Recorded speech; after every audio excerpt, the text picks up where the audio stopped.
Part 14 of Chapter 3, Vendidad. The Vendidad, this name is a corruption of V da Evo datem, what is given against the demons, i.e. to guard against their influence. In Pahlavi, it is usually translated literally by Javid Shedadad, which is the code of the religious, civil, and criminal laws of the ancient Iranians. Consists in its present state of 22 chapters, commonly called vargards, exactly corresponding to the word pericope, i.e. sections. The style of its constituent parts is too varied to admit of ascribing it to a single author. Now, why can't we make this claim about the book of Leviticus and other such things, right? Some parts are evidently very old and might be traced to the first century subsequent to the prophet, but the greater bulk of the work contains, like the Talmud, too minute a description of certain ceremonies and observances to allow a modern critic to trace it to the prophet, or even to one of his disciples. The Vendidad as a whole, some of its parts seem to be lost, especially those containing the original texts, or the Avesta of the Old Laws, is apparently the joint work of the Zarathustra's, or high priests of the ancient Iranians during the period of several centuries. They started with old sayings and laws, Avesta, which must partially have descended from the prophet himself. Compare, for instance, Vendidad 4 with Yasna 46.5. See page 164. We are on page 226 right now. And interpreted them in various ways, often contradicting each other. So, kind of like the Talmud does. But then there's interpretations and stuff that made their way into the Bible, and those aren't always in agreement with each other either. These interpretations, the so-called Zend, became in the course of time as authoritative as the Avesta, or the original text of the scripture itself, and in many cases seem to have superseded it. This Zend was then capable of further explanation, which was less authoritative and went by the name Pazand. That we can actually discover these three different stages in the present Vendidad, the attentive reader will learn from a perusal of the following pages, where they will be separated from each other as much as possible. The Vendidad may, as to its contents, be divided into three parts. The first, Vargard 1 to 3, is only introductory, and formed very likely part of a very ancient historical or legendary work of a similar kind to the Shahnameh. It contains an enumeration of 16 Aryan countries over which the Zoroastrian religion was spread. Vargard 1, the legends of King Yima, Vargard 2, and strong recommendations of agriculture as the most useful and meritorious work, Vargard 3. The second part, Vargard 4 to 17, forming the groundwork of the Vendidad, treats of laws, ceremonies, and observances without keeping to any strict order. The third part, Vargard 18 to 22, is apparently an appendix treating of various subjects. Several extracts from this text are here translated, and a summary is given of the contents of the remainder. The first Vargard of the Vendidad, so section 1 of what we're looking at, the first 16 settlements of the Iranians,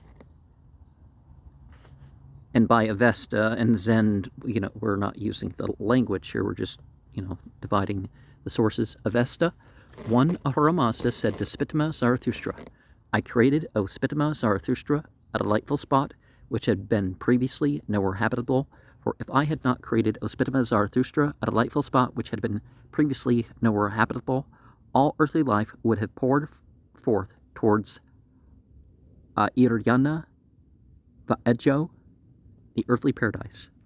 The disconnected phrase which constitutes verse 2 are evidently fragments of an old Avesta commentary, either quoted by the Pahlavi translator or left untranslated by him, and must be read as portions of the commentary, not as part of the text. The Pahlavi commentary, which contains these Avesta phrases, is rather obscure, but evidently refers to the general arrangement of the after part, the Vargard, as well as to the details of the first sentence. And Iryana Va'edjo is the term for the place where the ancient Persians and Hindus lived. You know, those 5 tribes. 3. As the first best of regions and countries, I who am Ahura Mazda produced Airyana Fa'edjo of good capability, thereupon as in opposition to it, Engro Ma'inyush, the deadly, formed a mighty serpent, and frost caused by the Devas. Zend. 4. 10 months of winter are there, 2 of summer.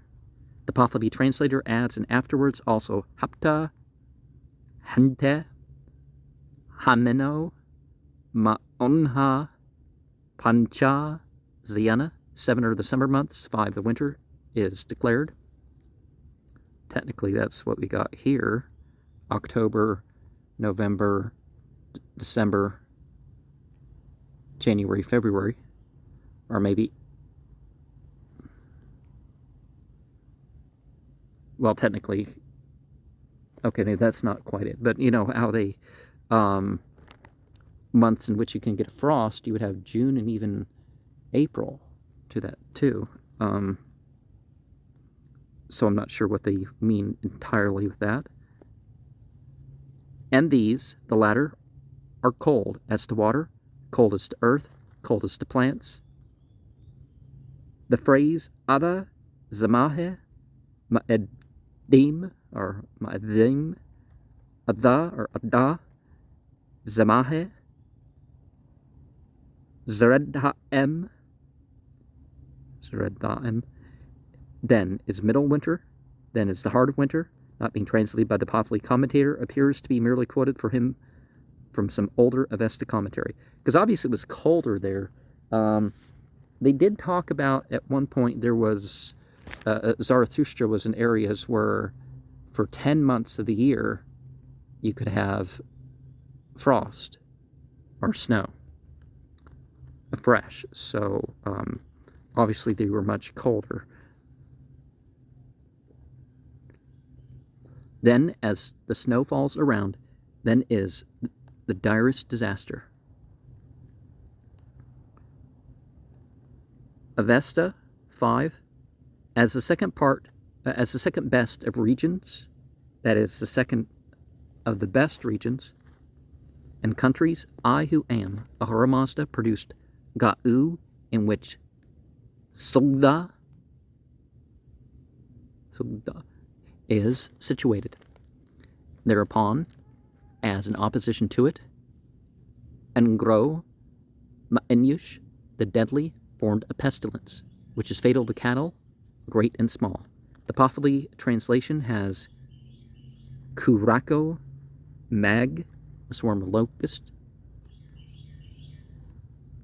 in reference to the pestilence. I'm recording this in a year where they think the cicadias are going to be like once in every 200 years bad of a situation with that. So 6. As the third best of regions and countries, I who am Ahura Mazda produced Ma'uru, Marv, the strongest and the righteous. Thereupon, as an opposition to it, Engro Ma'inyush, the deadly, formed war and pillage. 7. As the fourth best of regions and countries, I who am Ahura Mazda produced fortunate Bactria with the lofty banner. Thereupon, as an opposition to it, Engro Ma'inyush, the deadly, formed buzzing insects and poisonous plants. 8. As the fifth best of regions and countries, I who am Ahura Mazda produced Nisa'a,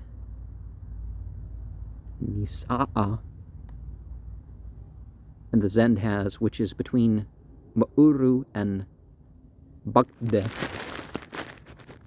Thereupon, as an opposition to it, Engro Ma'inyush, the deadly, formed the curse of unbelief. 9. As the sixth best of regions and countries, I who am Ahura Mazda produced Havroyu, Herat, the water diffusing. The Pahlavi translator calls it the village deserting, and its village desertion is this, where we keep the periods of 9 nights and a month. They desert the house as evil and go away, that is, they deserted polluted houses altogether and did not believe in their becoming purified after a certain lapse of time. Herat is called Harava in the cuneiform inscriptions. Thereupon, as an opposition to it, Angro Inyush, the deadly, formed hail and poverty. 10. As the seventh best of regions and countries, I who am Ahura Mazda produced the Ekureta, probably Sajistan, though the Pahlavi translator identifies it with Kabul.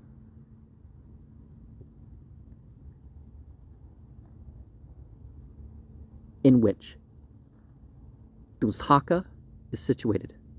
Thereupon, as an opposition to it, Engro the Inyush, the deadly, formed the witch. Pa Irika, malevolent fairy. Knatha Ite, who attached herself to Kerisaspa. 11. As the eighth best of regions and countries, I who am Ahura Mazda produced Urva, perhaps Kabul, abounding in pasture. Thereupon, as an opposition to it, Engro Inyush, the deadly, formed the curse of devastation, perhaps evil invasions.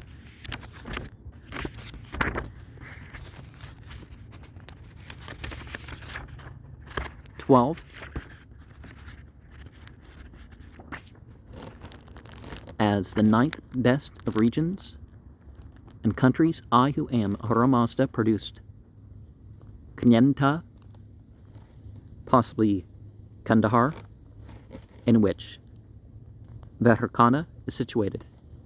And thereupon, as an opposition to it, Angro Inyush, the deadly, formed the evil and executable deeds of parasitism, and by that they mean,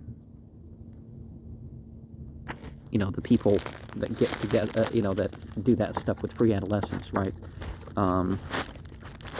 There is talk about the training of teenagers in Greek, but I think most cultures don't divide things like that. But 13, as the 10th best of regions and countries, I who am Ahura Mazda produced the fortunate Haraka'ete, the Hara Uvate of the cuneiform inscriptions, and Arachosia, or is it Arachosia of the classics. Now, what I mean by divide, that, they don't care whether people are straight or gay, or there was the talk, the Greeks did start it before these people were accountable for their actions, and there would be force involved with a lot of it and that sort of stuff. But so, from multiple angles, it's the great evil, right? Thereupon, as an opposition to it, Engro Inyush, the deadly, formed the evil and expial deeds of burying the dead.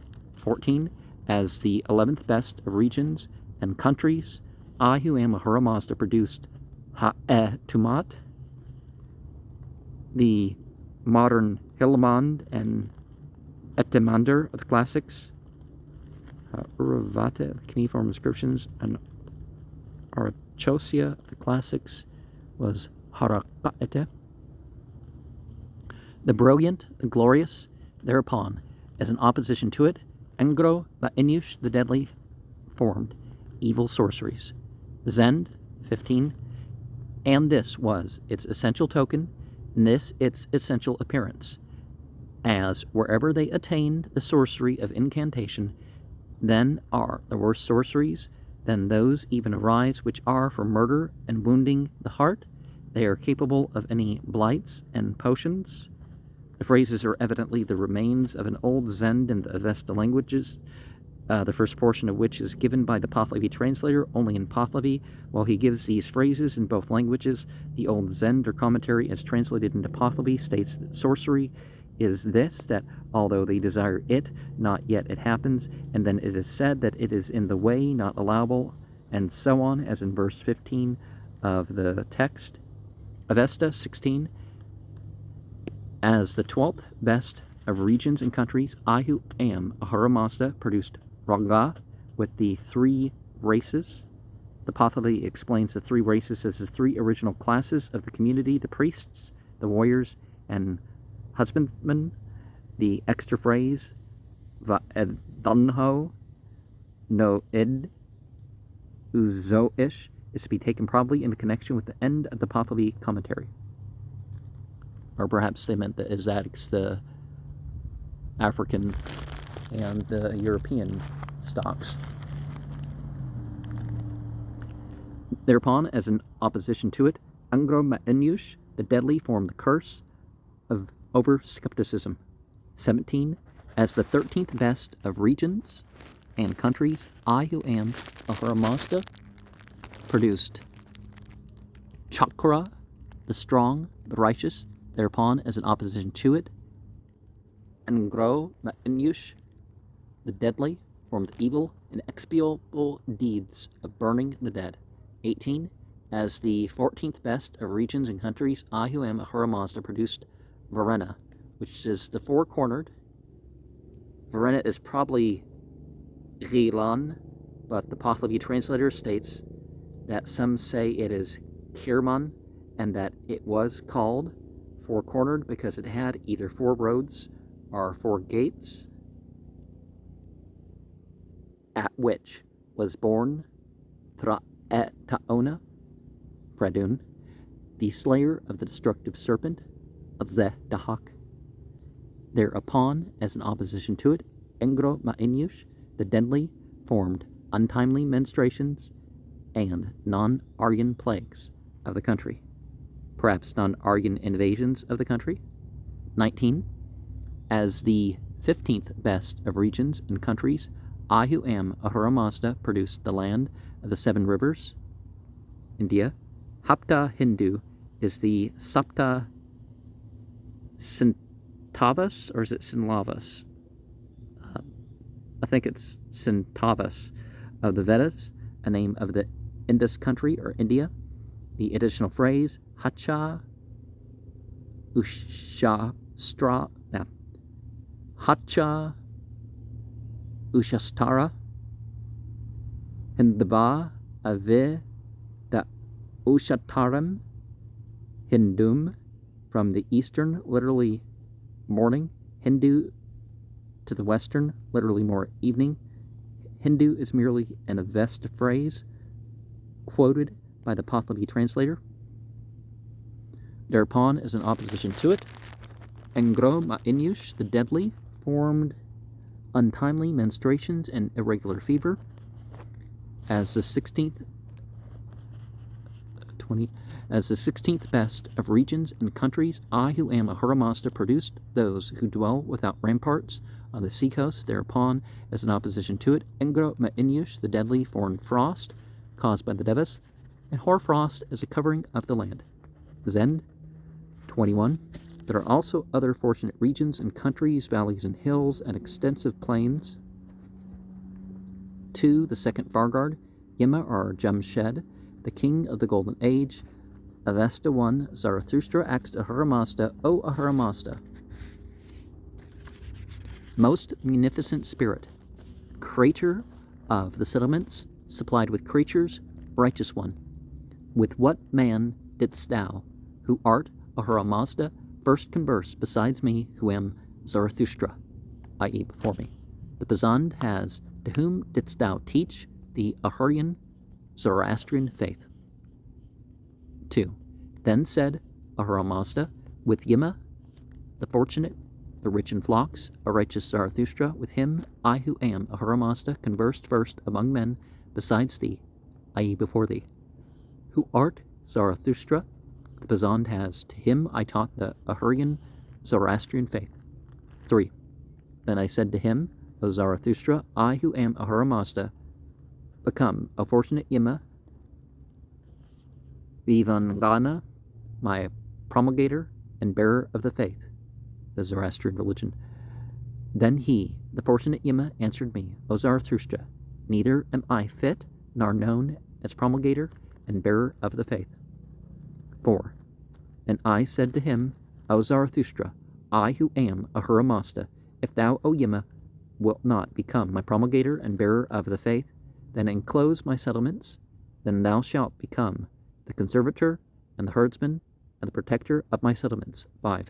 Then he, the fortunate Yima, answered me, O Zarathustra, I will enclose, or enlarge, extend, thy settlements. I will become the conservator and the herdsman and the protector of thy settlements. In my empire there shall be no cold wind nor hot, no fog, no death. The phrases which constitute verse 6 are merely Avesta passages quoted by the Pahlavi commentator in support of his statements and form no part of the text. 7.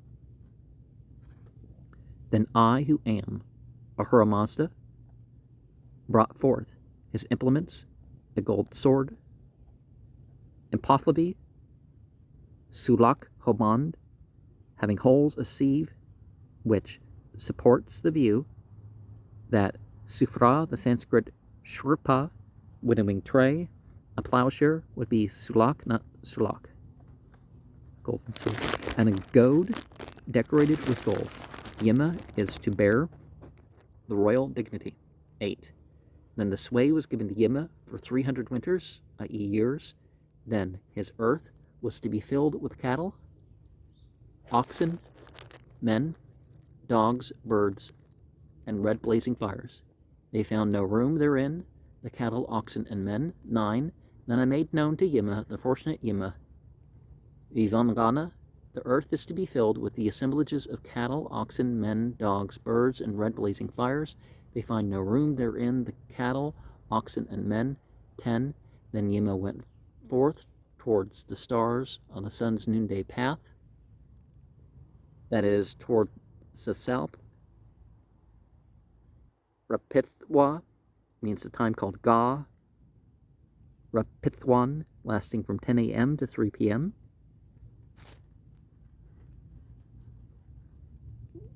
Why is it more in the afternoon? Would it be more like the middle?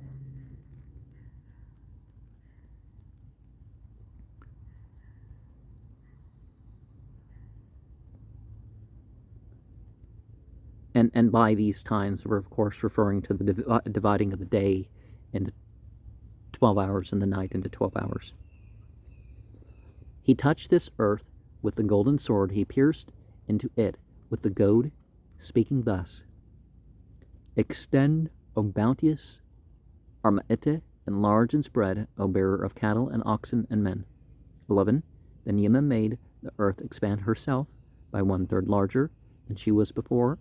There the cattle and oxen and men walk according to their own will and pleasure. The Pazand has, just as it is, their pleasure. Zend, 12-15. Then the sway was given to Yima for 600 winters, and so on, as in verse 8-11, but substituting 2/3 for 1/3. 16-19. Then the sway was given to Yima for 900 winters, and so on, as in verse 8-11, but substituting 3/3 for by 1/3.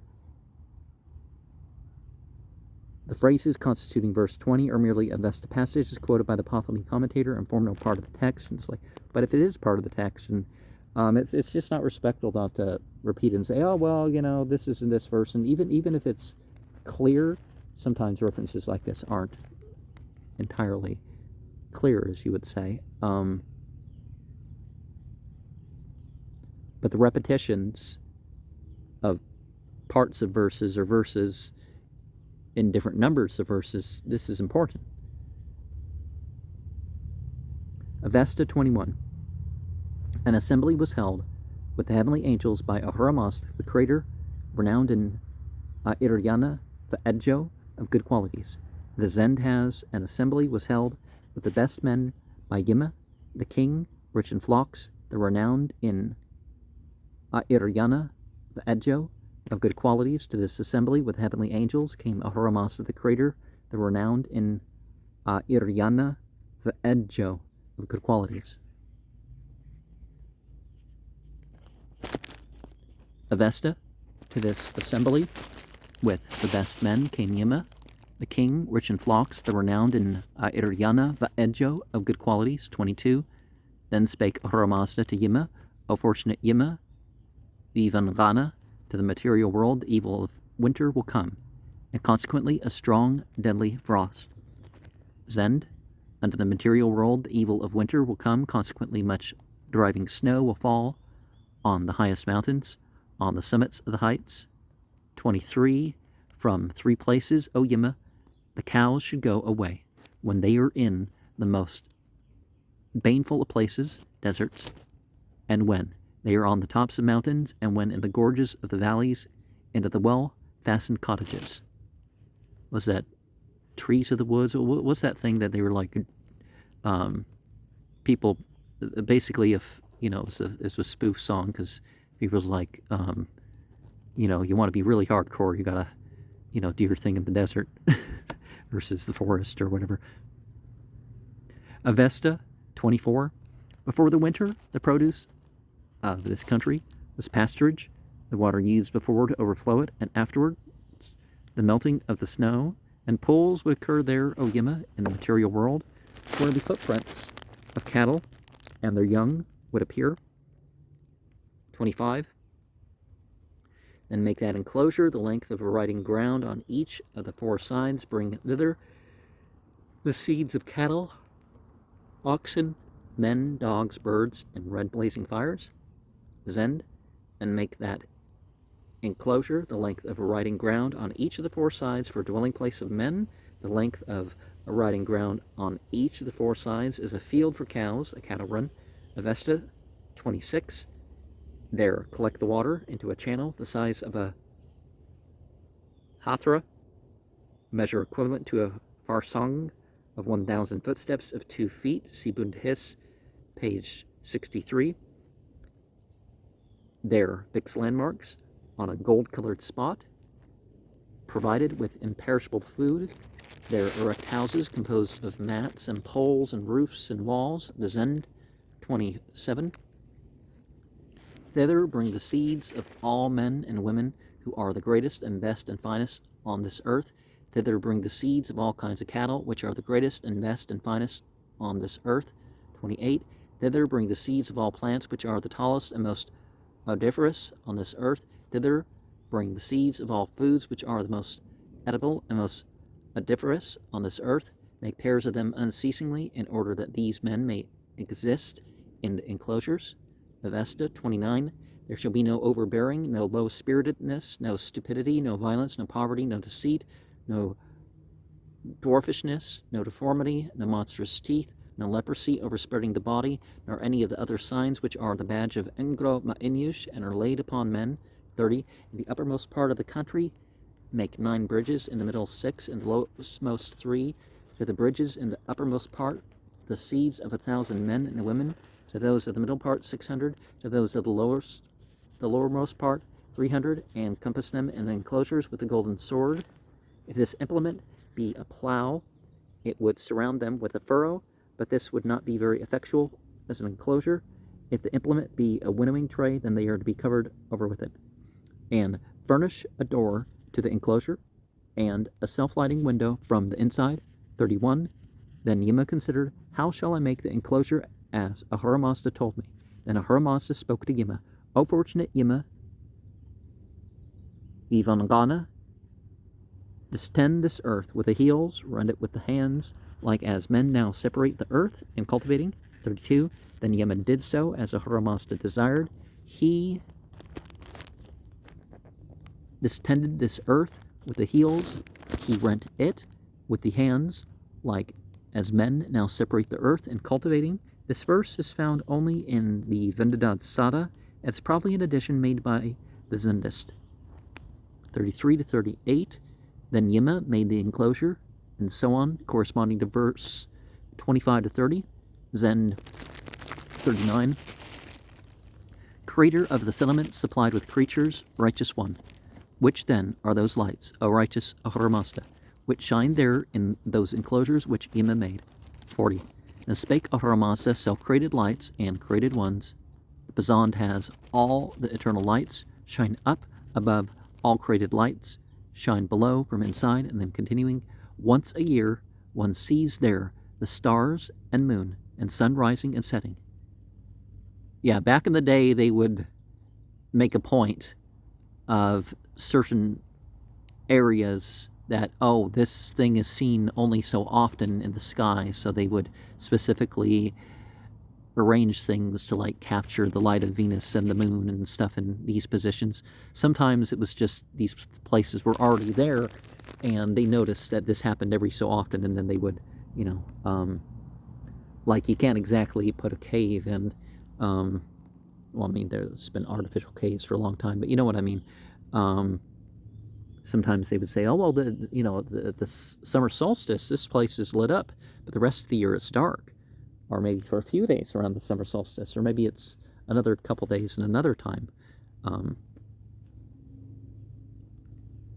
41, and they think that a day, which is a year, every 40 years, 2 human beings are born from 2 human beings. The Bazan has a pair, female and male. So also with those which are of the cattle species, those men enjoy the greatest happiness in these enclosures which Yima made. 42, creator of the settlements, supplied with creatures, righteous one, who propagated there the Mazdaean religion in these enclosures which Yima made.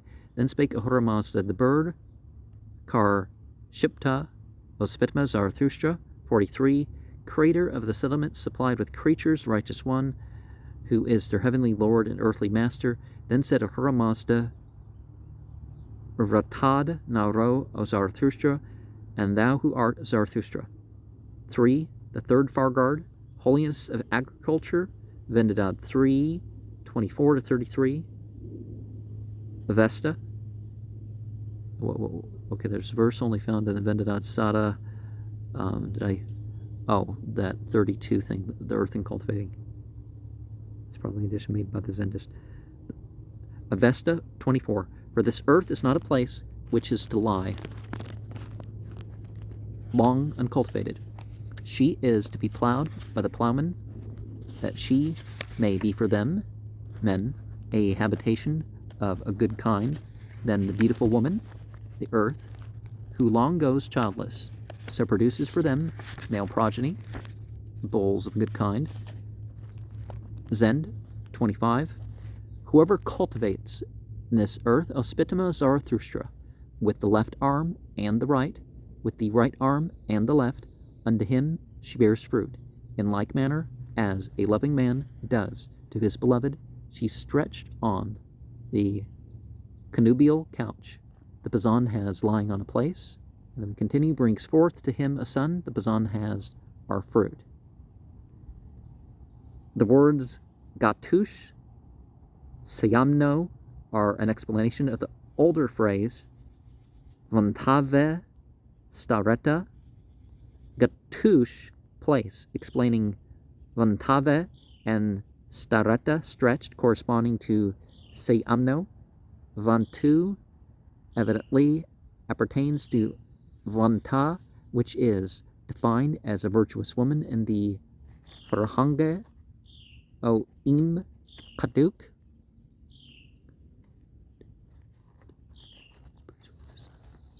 26. Whoever cultivates this earth, O Spitma Zarathustra, with the left arm and the right, with the right arm and the left, then speaks the earth to him, O man, who cultivatest me with the left arm and the right, with the right arm and the left. 27. I will indeed prosper the countries here. I will indeed come to bear all nourishments here. The Bazan has made they, the fields, yield a full crop besides barley. And that happens to be my grain that I'm eating right now is barley. 28.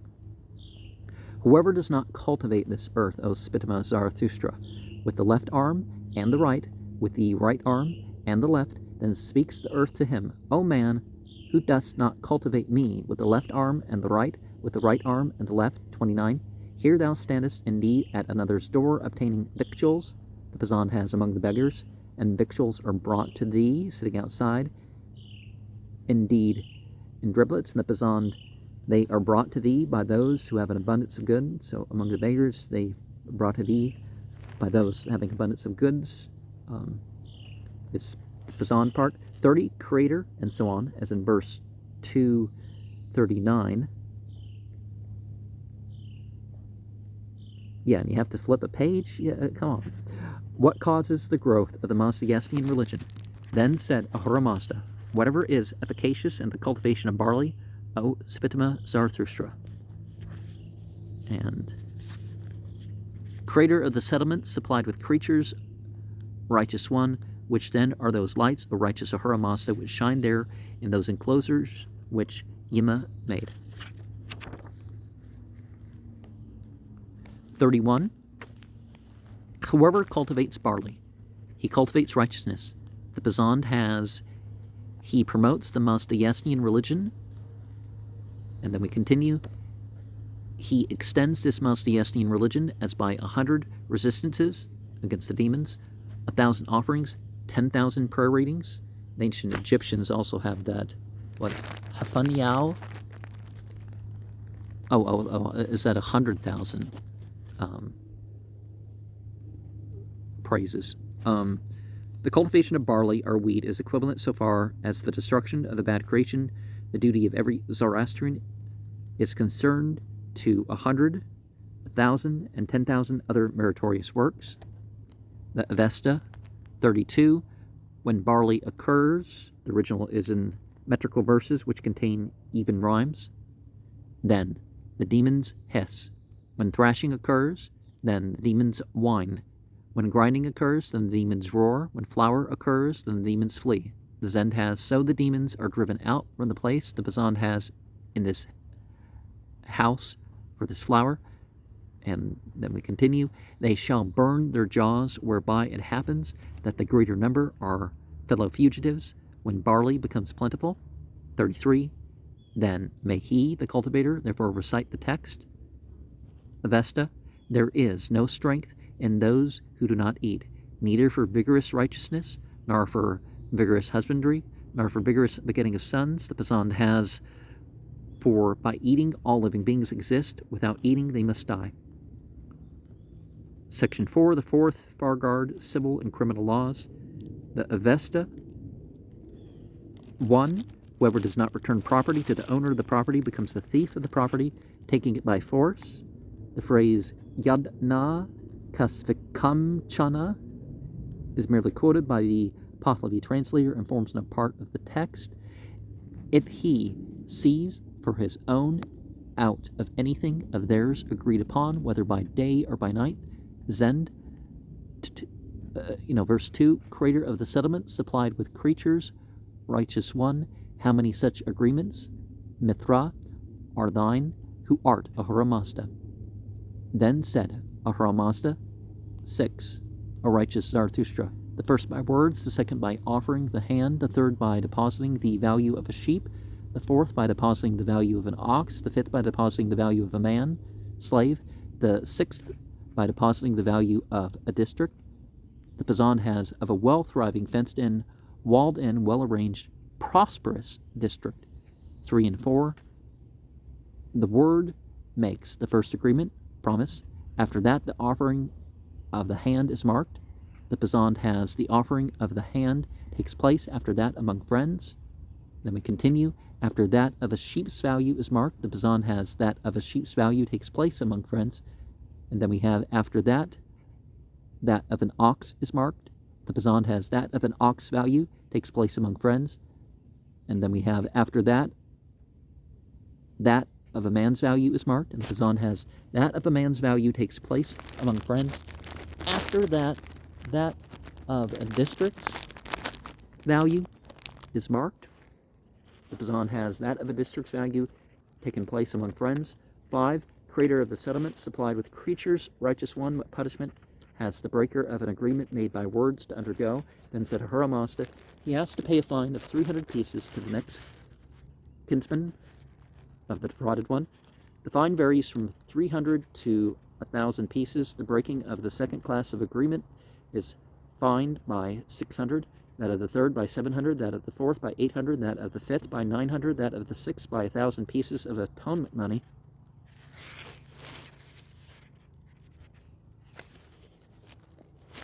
Pazand. 11. Creator of the settlements, supplied with creatures, righteous one. Whoever violates an agreement made by words, what is his punishment? Then said Ahura Mazda, one may give him 300 blows with a horse goad, Later Pazan has 300 with a whip. According to this Pazan, the number of blows varies from 300 to 1,000, exactly in the same order as in the Zend above. Avesta 17, when a man's weapon rises, that is his attempt. Agereptem, when it assails, that is his assault. Ava o irishtem, when it penetrates anyone with evil intention, that is his perpetration of manslaughter, or radush. At the fifth penetration, the man forfeits himself, his life. What follows, verse 18 to 42, is Pazand, which as to its character is completely in accordance with the Pazand in verse 11 to 16.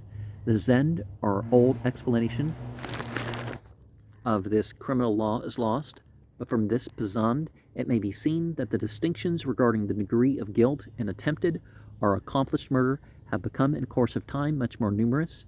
In the old text are Avesta, as quoted above, verse 17, there are only 3 degrees distinguished, namely agoreptem, or attempt, similar to the name of a entity in the Grimorium Verum, right?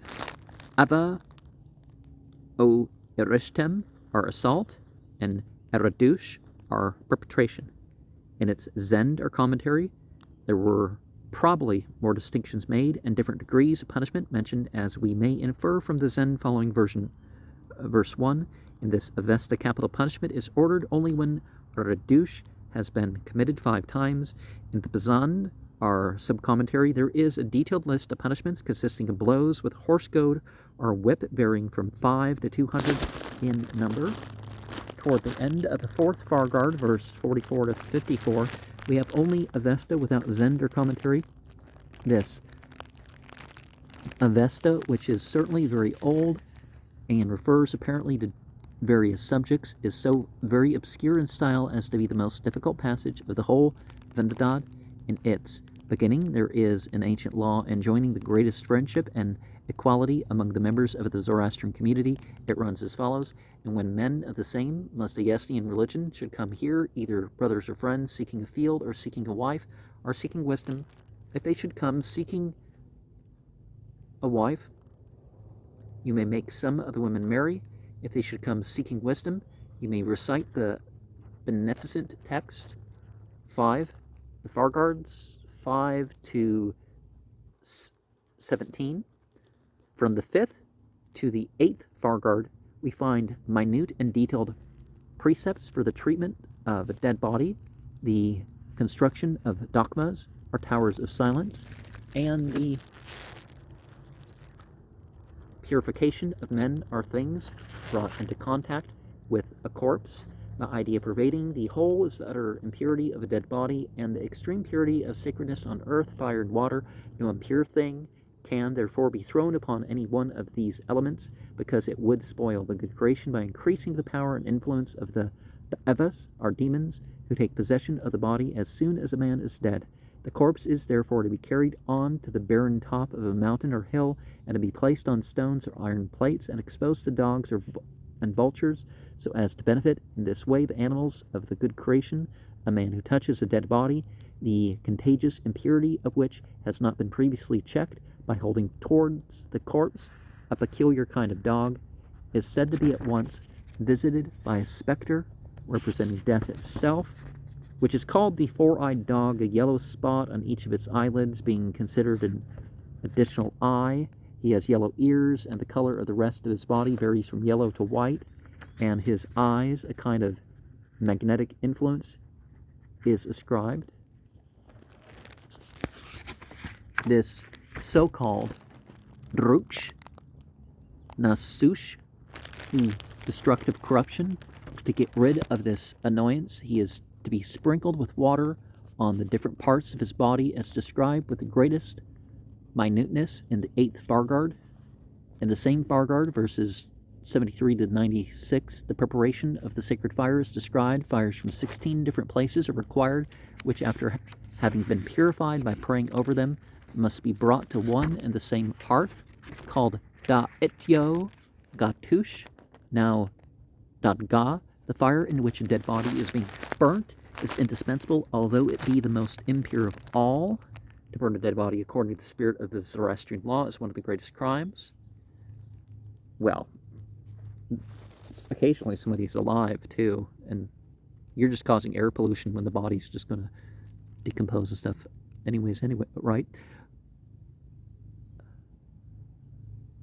It is believed to have absorbed the fire, heat, or electricity which was in the animal body, is called nasupaka, and its obtainment and purification by putting it into a certain number of holes called handareza, Persian andaza, a measure, which requires much trouble, are more minutely described than the acquisition of the other fires, those of the dyers, potters, glassworkers, blacksmiths, bricklayers, and so on.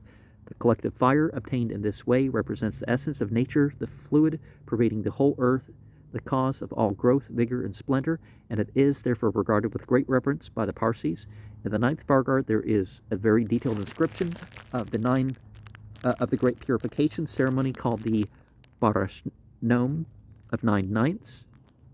Some of the Native American tribes also have 9-night rituals, which last for 9 days, or rather nights.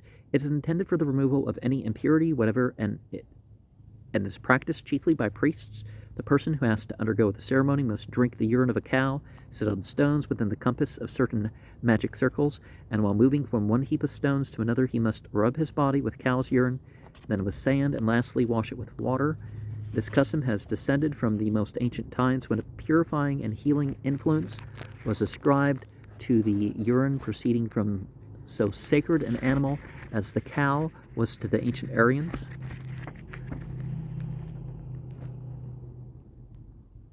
Well, there are some qualities of ash and urine and stuff, but, there's probably better ways to clean oneself, particularly if these things aren't removed. In the 10th and 11th Fargards, prayers are enumerated, which were believed to have the power of removing the impurity caused by contact with the dead body. All these prayers are to be found in the older part of the Yasna.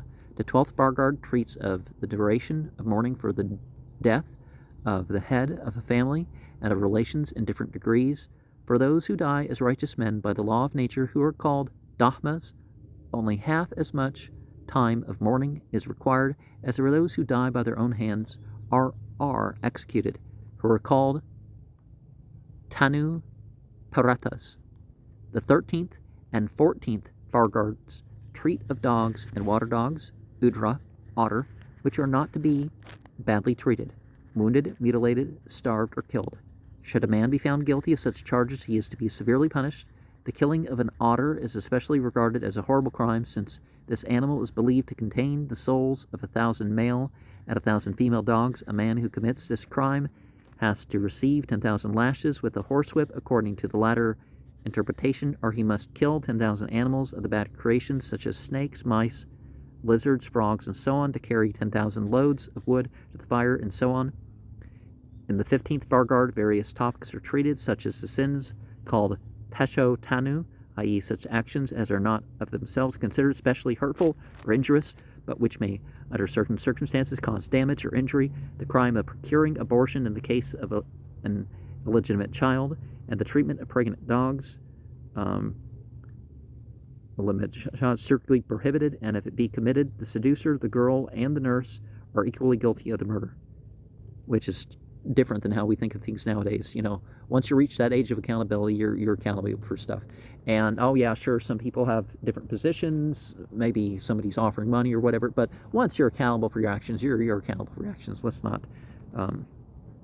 The whole 16th Fargard is devoted to the treatment of women at the time of their menstruation.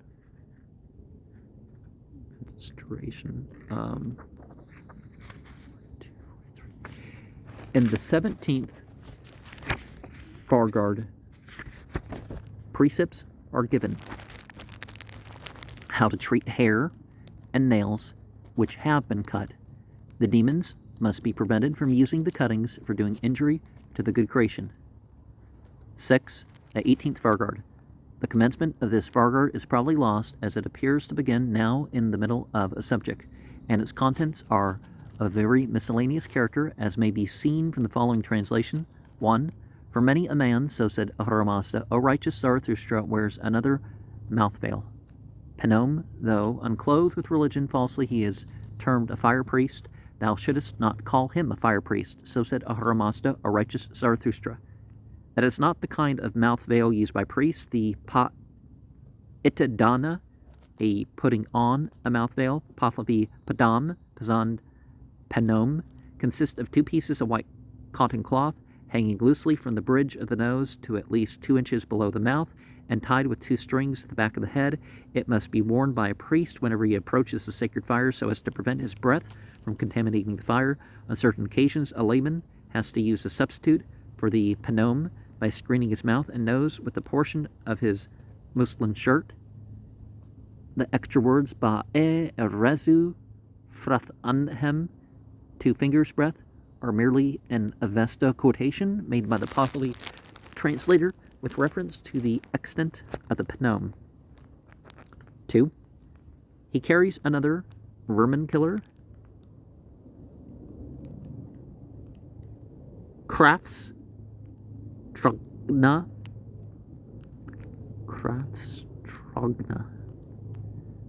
though unclothed with religion falsely, he is termed a fire priest. Thou shouldest not call him a fire priest, so said Ahura Mazda, a righteous Zarathustra. The 2 additional phrases are quoted by the Pahlavi translator. 3. He carries another plant, as barsom, though unclothed with religion falsely, he is termed a fire priest. Thou shouldest not call him a fire priest, so said Ahura Mazda, a righteous Zarathustra. 4. He wields the deadly poignard for sacrificing, though unclothed with religion falsely, is termed a fire priest. And the other plants seems to refer to the use of twigs of any improper plant for the sacred barsom. Yeah, because if you can follow the commandment, follow the commandment, right?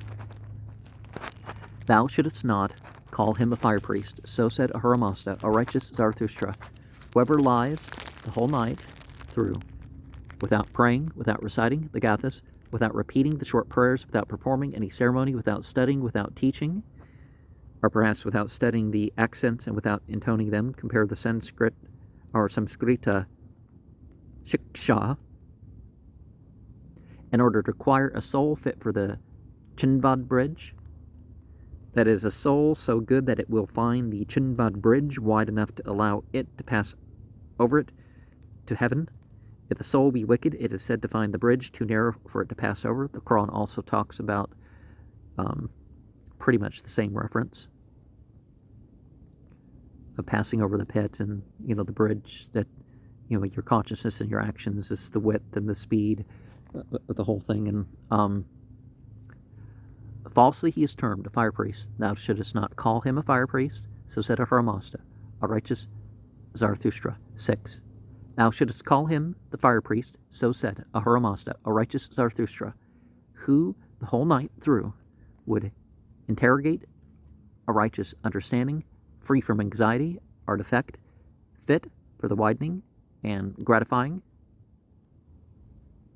or perhaps assisting, serviceable, Chinvad bridge, and obtaining the life, righteousness, and perfection of the best life, paradise. 7. Inquire, O just one, of me who am the Creator, the most munificent, the wisest, and the readiest replier to questions. So will it be better for thee, so wilt thou be more beneficent, if thou wilt inquire of me. 8. Zarathustra asks Ahura Mazda, O Ahura Mazda, most munificent spirit, creator of the settlement supplied with creatures, righteous one, through what is 1. A criminal worthy of death. 9 and 10. Then said Ahura Mazda, by teaching an evil religion, O Spitama Zarathustra, whoever during 3 spring seasons does not put on the sacred thread girdle, kusti, the Parsi word the kusti, as an indispensable symbol of the religion, it is formed of 72 fine woolen threads twisted together, does not recite the Gathas, does not reverence the good waters, and whoever sets this man delivered into my custody, whoever neglects his duties as before stated, and so incurs the punishment of tribulation, again at large, thereby performs no better work than if he should cut out the extent of the skin off his head. That is, should scalp him. 11. For the prayer of one heretical, evil, unrighteous man lengthens the chin. That of 2 lengthens the tongue. Of 3, there is no such prayer whatever. 4, invoke themselves. The meaning of this verse is very obscure, and the text may be defective. 12. Whoever gives of the out-squeezed home juice, or of the consecrated meats, to one heretical, evil, unrighteous man, thereby performs no better work than if he should lead a troop of 1,000 horse into the Mazdayastian villages. One should slay the man and should drive away the cattle as booty. And when I bring up death penalties and stuff and all this stuff, I'm not saying that things should be extrajudicial or that necessarily, just thought I'd throw that one in. At 13, inquire, O just one, and so on is in verse 7. 14, Zarathustra asked, and so on is in verse 8. Yeah, I think it's disrespectful not just to render it again, just add a few pages to the book, and do that stuff. To the righteous one, who is the dutiful attendant, Sraosha Vareza of Srosh, the righteous, the mighty, the embodiment of the sacred word, the impetuous runner. And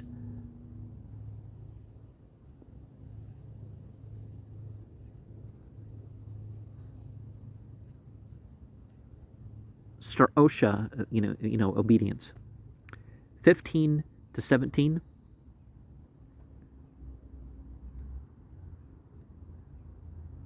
Invoking themselves, meaning of the verse, very obscure, and the text may be defective. So 15 to 17, then said Ahura Mazda, the bird named Paro Darsh, Ospitima Zarathustra, which evil-speaking men call by the name Kaharkatas, a nickname of the domestic cock, so rooster. But what does it mean, though? Moreover, this bird raises its voice at the approach of dawn.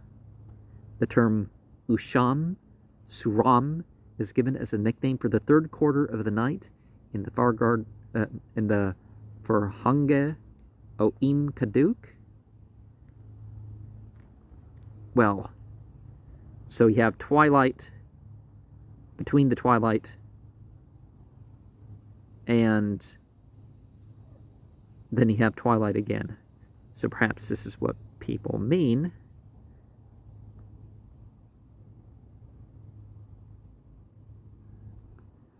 Thus, arise ye men, praise the righteousness which is most perfect. Repulsed are the demons, this one oppresses you. Bushyasta, the demoness personifying unseasonable sleep and lethargy. The long-handed she lulls to sleep the whole living creation after it is awakened by the light, saying, Sleep long, O man, it befits thee not to rise. Trouble not about the 3 best things, the well-considered thought, the well-spoken word, and the well-done action, but trouble about the 3 worst things, the ill-considered thought, the ill-spoken word, and the ill-done action. 18 and 19, moreover, for the first third of the night, my fire of Ahura Mazda, that is my sacred fire, often called the son or offspring of Ahura Mazda, entreats the master of the house, saying, Arise to help, O master of the house. Put on thy clothes, wash thy hands, fetch firewood, bring it to me. With washed hands, make me blaze again by means of purified firewood. The demon-formed Azeh, covetousness, may get at me. He seems clinging around my life. 20 and 21. Then for the second third of the night, my fire of Ahura Mazda entreats the husbandman, saying, Arise to help, O husbandman, put on thy clothes, and so on, as in verse 19.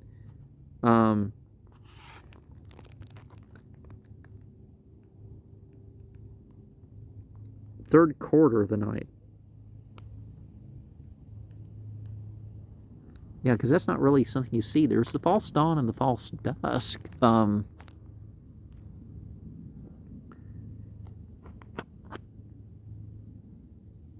Second, there 9 months fire Armaz and treats the husbandman, saying, "Arise, the help a husband, put on thy clothes," and so on, as in verse 19. 22. Then for the third of the night, my fire of Ahura Mazda entreats Throsh the righteous, saying, "Arise to help, O righteous, handsome Throsh. Does one bring to me any of the purified firewoods of the material world with washed hands? The demon-formed Azza may get at me. He seems clinging around my life." 23 to 25. Then he, Throsh the righteous, wakes the bird named Parodarsh, and so on, as in verse 15 to 17. 26. Then speaks each of 2 companions lying on a bed, "Do thou arise." He, the cock, drives me away. Whichever of the 2 rises first will attain to the best life, paradise. Whichever of the 2 brings to the fire of Ahura Mazda some of the purified firewoods with washed hands, him will the fire, pleased and unharmed, bless in the following manner. 27. May a herd of cattle accompany thee, and so may a multitude of men, sons. May an active mind and an active life attend thee. Mayest thou subsist with an existence of the nature of this blessing so many nights as thou shalt live. This is the blessing of the fire for him who brings dry firewood, selected for burning and purified by the utterance of the Hashem Vahu formula. 28. And whoever had given away with perfect rectitude these my birds of Spitama, Zarathustra, in a pair, male and female, to a righteous man, may consider his gift a mansion with 100 columns, 1,000 girders, 10,000 rooms. The exact meaning of the words translated as rooms and windows is very uncertain, and 10,000 windows. And, what's that book on my shelf? It talks about these gateways and, this, creating a physical calendar wheel and all that sort of stuff. Goes along like that. Of Ahura Mazda, that's my sacred fire called the sun, or offspring of Ahura Mazda. Okay. 29. And whoever had given a morsel of flesh to this my bird, Parodarsh, I who am Ahura Mazda shall never be asking him a second word. 4th, will I depart to the best life, paradise. 30. The righteous Throsh,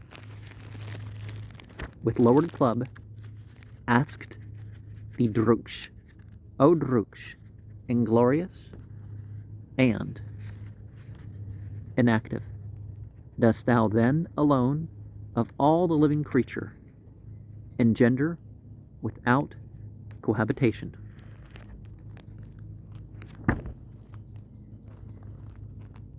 31 and 32. Thereupon she who is the fiendish Druksh answered him, O righteous, handsome Throsh, I do not alone of all the living creation engender without cohabitation. Indeed, I have even 4 paramours. They cohabitate with me, just as any other males cohabitate with females for progeny. The righteous Throsh, with lowered club, asks the Druksh, O Druksh, inglorious and inactive, who is the first of these thy paramours?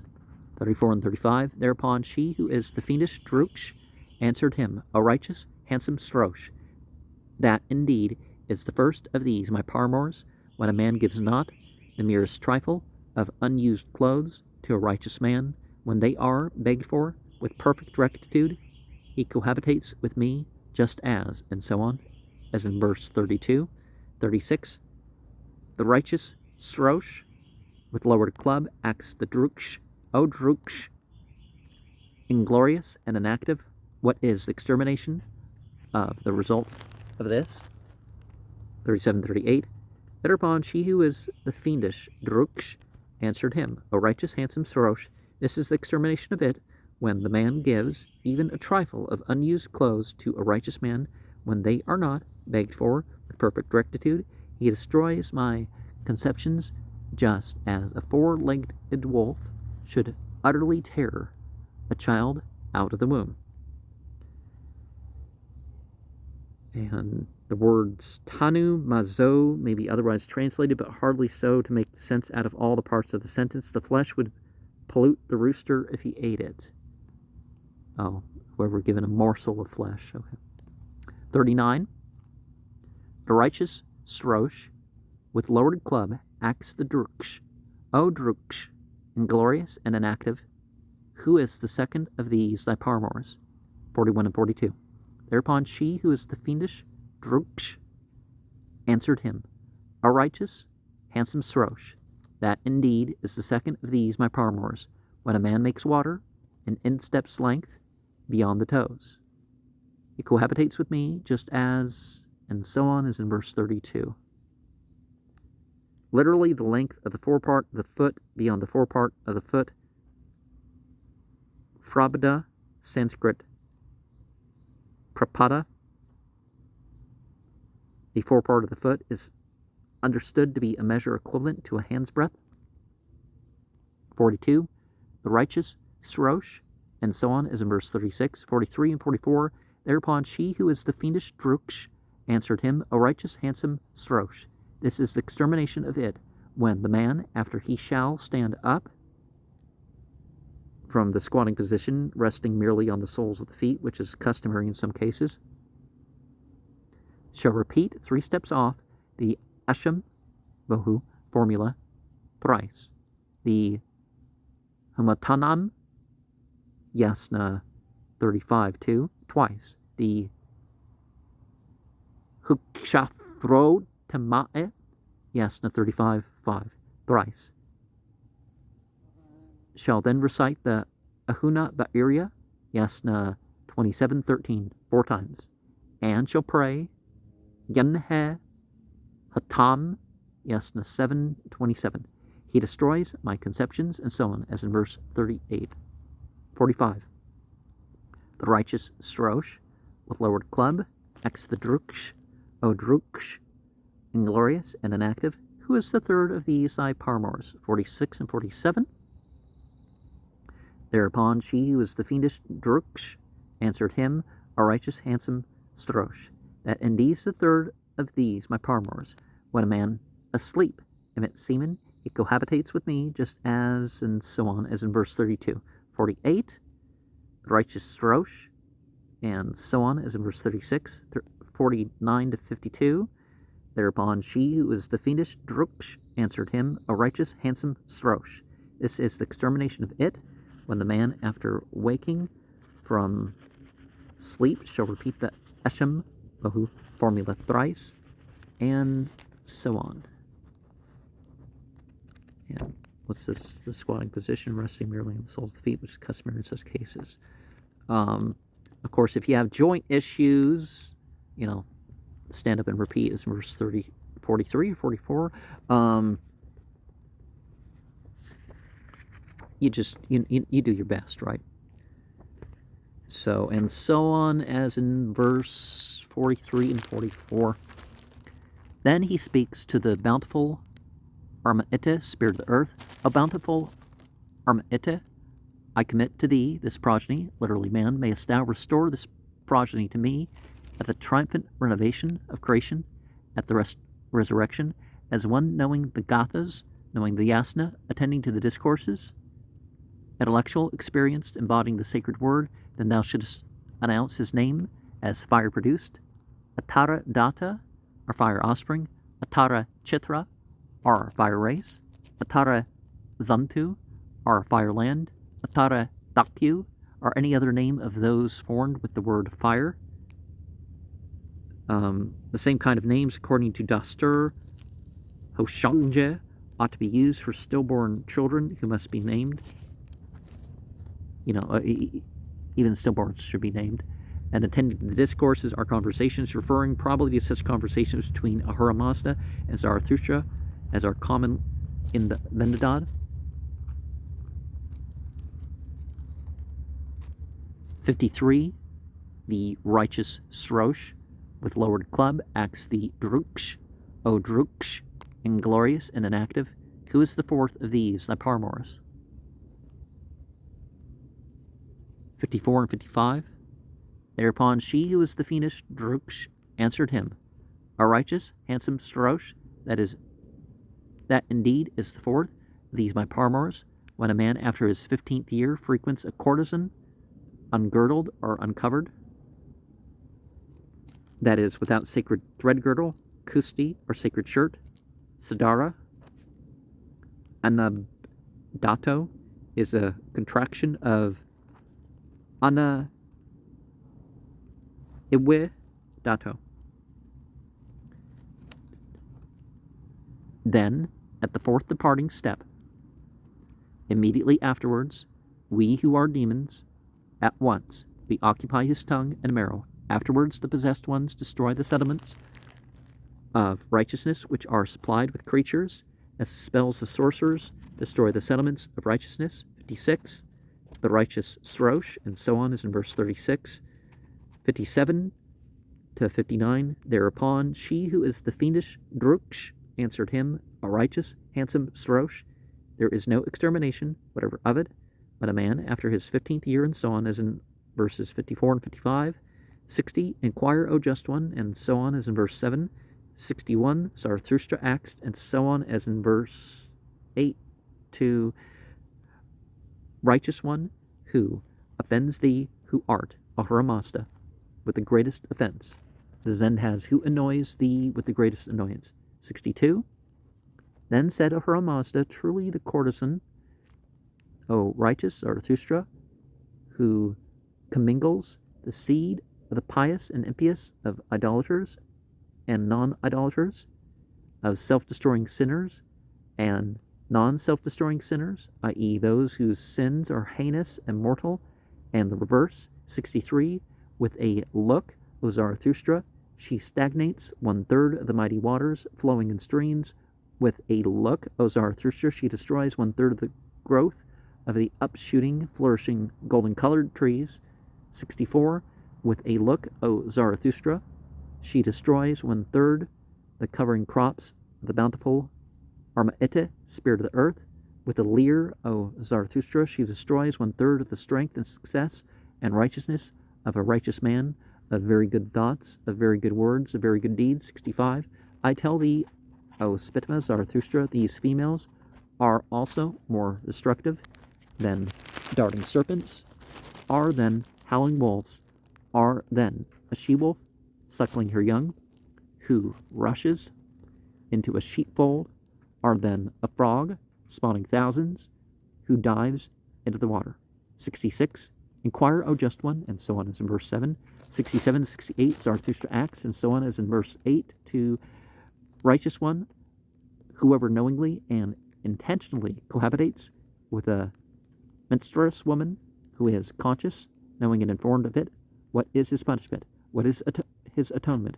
What works performed in compensation for this may the culprit execute? 69 and 70. Then said Ahura Mazda, whoever knowingly, and so on, as in verse 67, to informed of it, shall furnish 1,000 young cattle, and he should offer with perfect rectitude the fat of the kidneys of all these cattle to the priest for the fire. He should offer it to the good waters with his arm. And with the reference to kidneys, all the old manuscripts read asmanu'o, not afsmanava'o, and the Pahlavi translation quotes as an explanation the Avesta phrase yad antara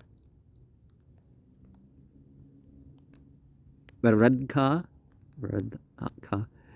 asma reja, from which it appears that asman is connected with veredka, a kidney.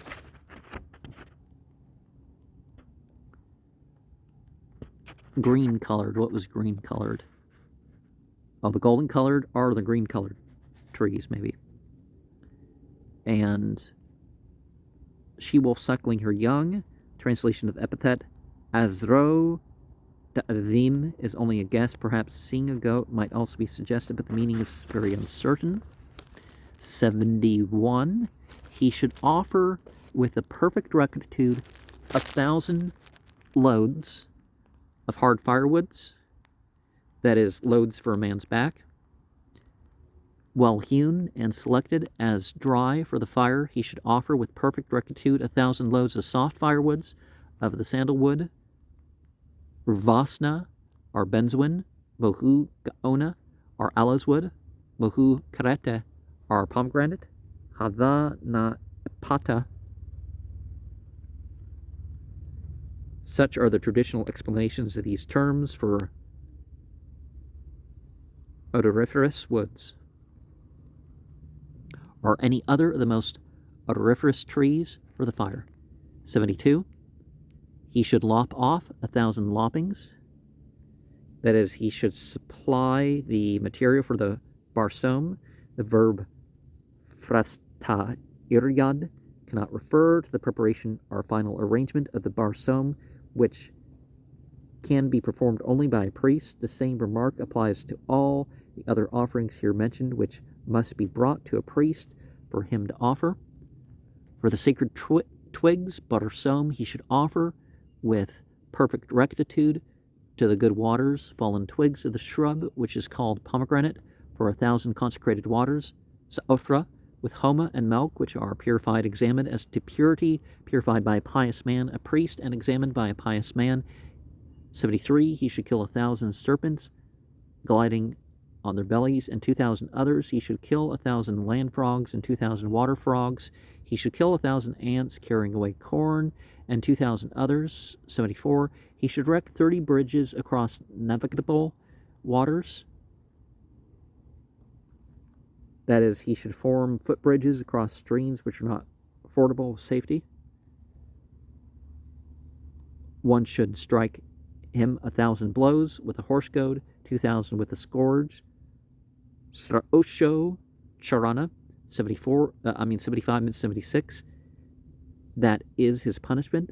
That is his atonement. Such are the works performed in compensation for this. The culprit may execute. If he shall execute them, he shall attain that life which is for the righteous. But if he shall not execute them, he shall attain that life which is for the wicked and is gloomy, originating in darkness and dark.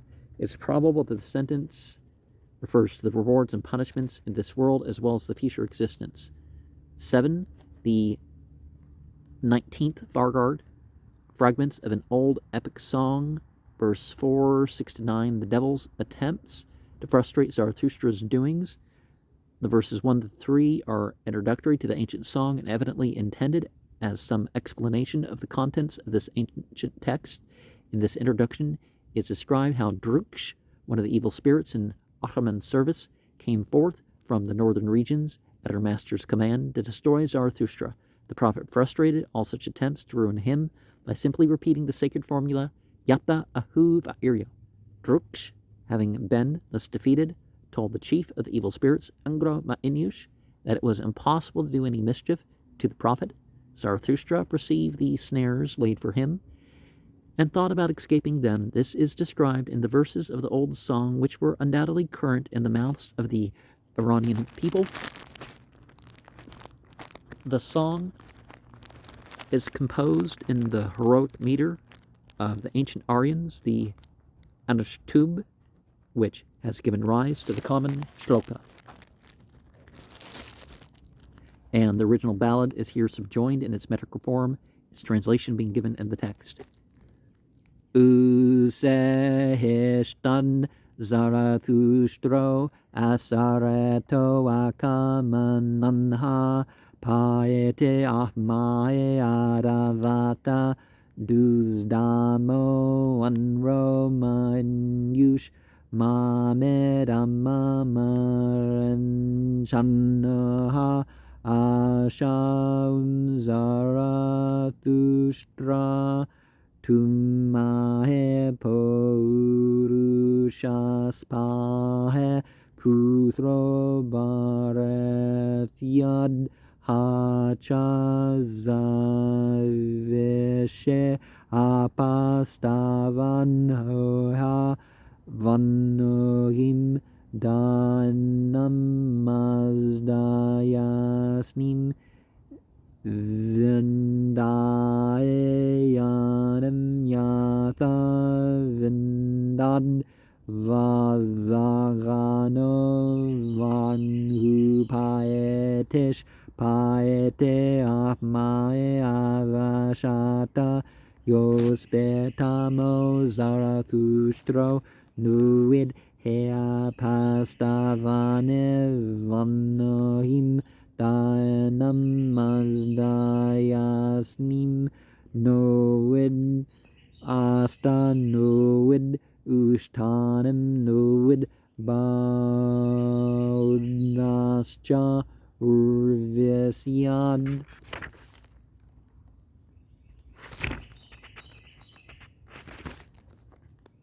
Paete Ahmae Adavata Duvdamo Andromanush Kahe Vacha Vanahe Kahe Vacha Payasahe Kanazaya Hukeretanho Manadamanro Manush Paete Ahmae Avashata Yuspetamo Zarathustro Havanacha Tashtacha Haumacha Vacha Mazdau Fraukta Manazaya Astevahishtam Anavacha Vanane Anavacha Apayasane Anazaya Ukeretaonho Ainduldanra Manyudafad Spanto Manyush Dafad Zune Akarane Fradathanameshau Spenta Hukshatra Hudhanho. And so Paete starts verse 8 and 9, 7, 6, 4 starts with Usa Hishtad and ends with Drazhimno. 6 ends with Dan Hupaetish. 7 ends with Urvisyad. 8 ends with Ma'inyush. 9 ends with Spenta. 1. From the northern quarter, the Bazan has from the northern quarters. Engro Ma'inyush, the deadly, the demon of demons, rushed forth. Thus spoke the evil-doing Engro Ma'inyush, the deadly. Drukch, demon of destruction, rushed forth and killed the righteous Zarathustra. Then the Drukch rushed about him, the demon Buete, the destroyer, intending to kill. The Bazan just has from the northern quarters. I should have. Verse 2, Zarathustra recited the Ahuna Va'irya formula. He invoked the good waters of good qualities. He confessed the Mazdayastian religion. Druksh was overthrown by it. The demon Buete, the destroyer, intending to kill, ran away. 3. Druksh then replied, Impostor, Angro Ma'inyush, I did not think about doing any harm to Spitama Zarathustra. The Bazan has the all-glorious righteous Zarathustra. Zarathustra perceived in his mind that the wicked, evil-doing demons were laying snares for him. And the song, verse 4, Zarathustra arose. The Bazan had Zarathustra went forward. And then, uninjured by hostile intentions of the evil spirits, holding a stone in his hand, the Zend has as large as a cottage. Then continuing, the righteous Zarathustra was praying to Ahura Mazda, the Creator, Wherever thou touchest this wide, round, far extending earth, inclined to support, Po Uru Shaspa's house. 5. Zarathustra informed, Engro Ma'inyush, evil doing, Engro Ma'inyush, I will destroy the creatures produced by the demons. I will destroy death produced by those demons. I will destroy the witch. Knatha Ite, probably an idol worshiper in Kandahar or thereabouts. And, well, we've seen that sometimes we're talking about types of spirits, right? For whose destruction the triumphant Soshans will be born out of the water. Kasoya from the eastern quarter, the Bazan from the eastern quarters. 6. To him spoke Engro Ma'inyush, the creator of evils. Do not destroy my creations, O righteous Zarathustra. Thou art Purushaspa's son. From birth thou invokest curse the good Mazdayestian religion. Then thou shalt obtain fortune such as King Vadagana obtained. 7. To him replied Spitama Zarathustra, I will not curse the good Mazdayestian religion, not if my body, not if my soul, not if my life should part asunder. 8. To him spoke Engro Ma'inyush, the creator of evils. With whose words wilt thou smite? With whose words wilt thou surpass my creatures? Who am Engro Ma'inyush? And with what well-made weapons? 9.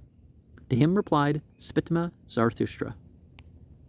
So Pa'ite is to him spoke. Ahma it would be spoke.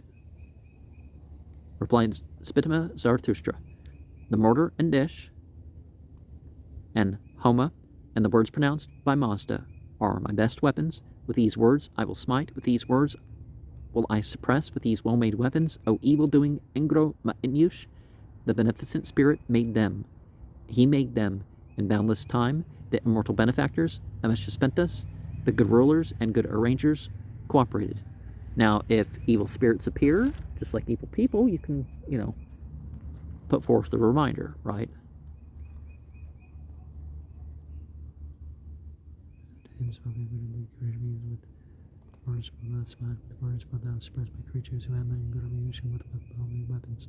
The fate of the soul after death is verse 27 to 32.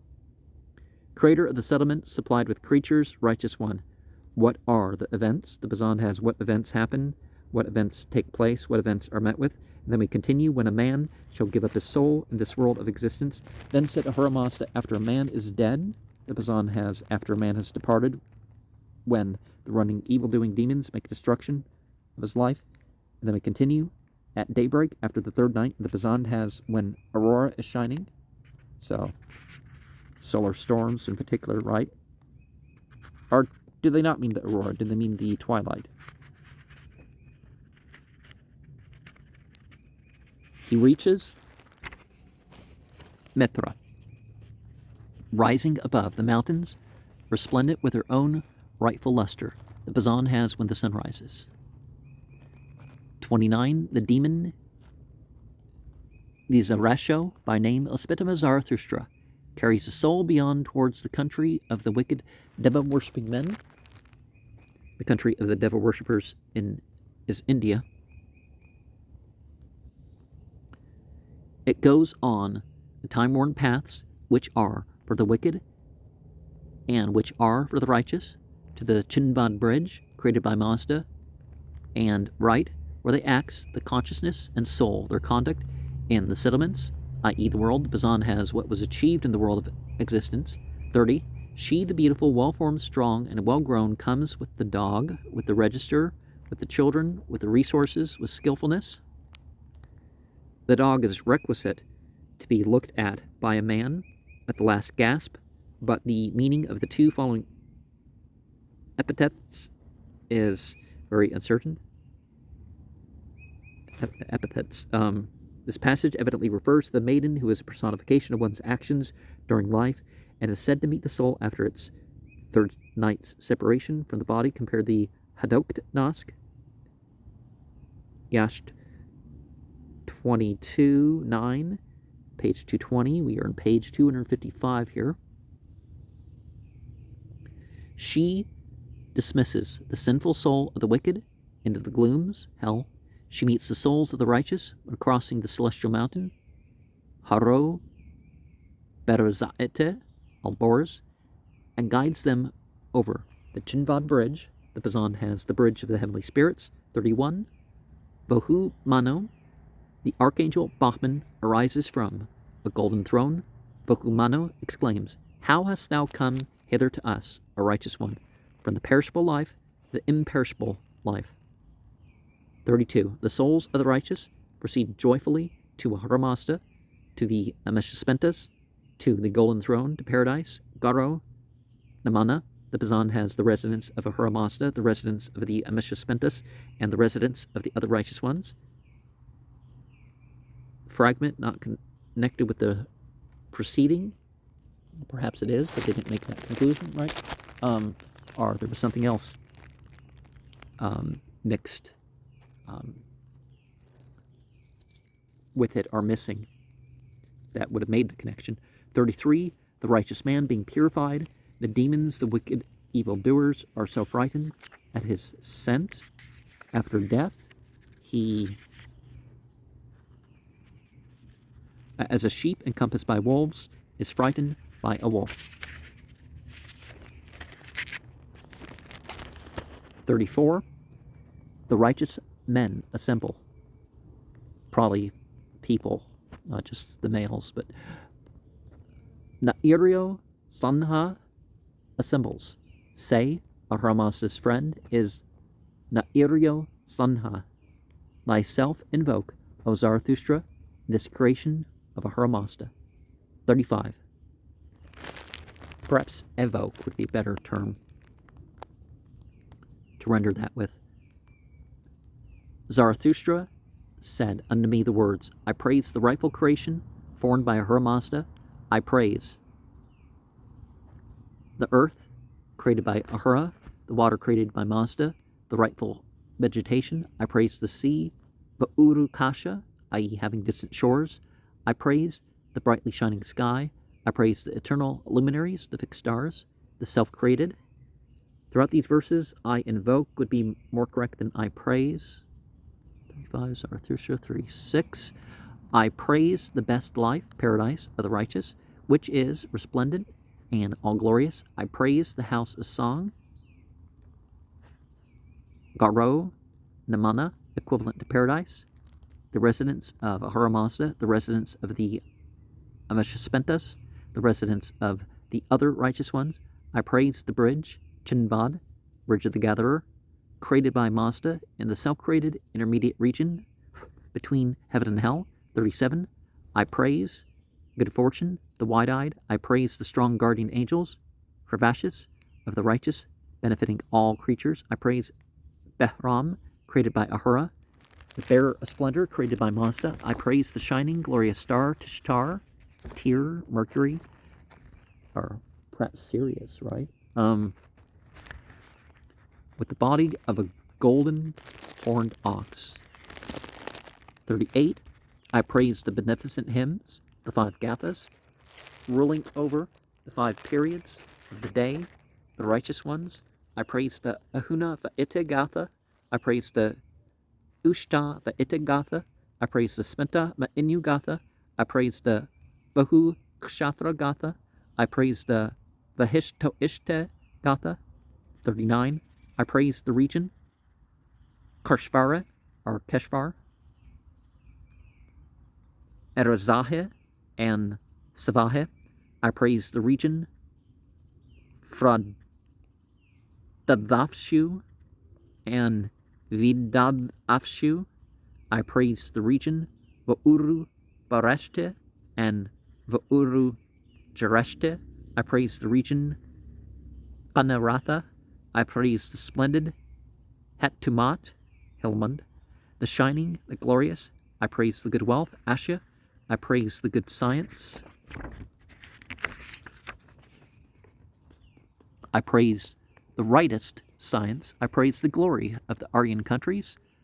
I praise the glory of Yima, the king, rich and flocks.